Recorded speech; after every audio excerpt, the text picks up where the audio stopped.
Many people assume that the moment a tech company finishes building a massive artificial intelligence, it is ready for you to use. We tend to think it rolls off the assembly line perfectly prepared to chat, write emails, or answer our questions. But a freshly built AI is basically unusable. Ask it a simple question, it might spit out random code, repeat the same word endlessly, or give completely nonsensical advice. Having a computer read and memorize the entire internet does not automatically create a functional, helpful assistant. It just creates a chaotic, sprawling database of raw text. Think of this early stage like a student who has spent years locked in a library, reading every single medical textbook ever written, but has never actually met a patient. To safely treat people, that book-smart student has to enter a medical residency. They need hands-on practice to learn bedside manner, how to listen to symptoms, and how to apply all that raw, scattered knowledge in the real world. For artificial intelligence, this mandatory residency program has a specific name. It is called fine-tuning. Fine-tuning is the critical, invisible bridge that takes a system full of disorganized data and shapes it into a safe, practical tool you can actually talk to. If you look at this flowchart, you can see how this residency works in practice. A human tester will sit down and give the software a prompt, like a simple question.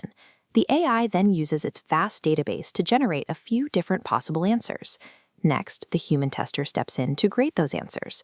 They manually review the options, giving high scores to the responses that are helpful and polite, and penalizing the ones that are confusing or unsafe. The computer then updates its own behavior to favor those good grades. In the tech industry, this specific grading process is called RLHF, or reinforcement learning from human feedback. It is exactly like training a puppy with treats to reinforce good behavior. Over many cycles, the AI learns exactly what a polished, useful answer looks like. If engineers skipped this feedback step entirely, the software would have no moral compass or understanding of what humans actually want. It could easily provide instructions for dangerous activities or generate completely inappropriate responses. Ultimately, fine-tuning forces the machine to align its massive computing power with human values and strict safety standards. What makes this process so powerful is that developers can take a single base software model, make identical copies, and send them to entirely different residencies to learn specialized skills.